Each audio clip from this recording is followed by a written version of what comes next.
aking mukha, para di nila malaman ang tunay na naganap, na ikaw at ako ay hindi na.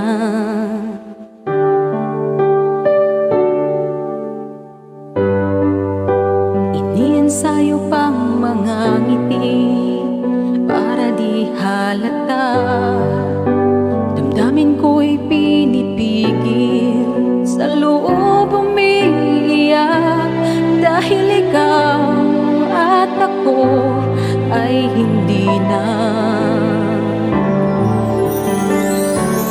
At ang hirap magpapanggap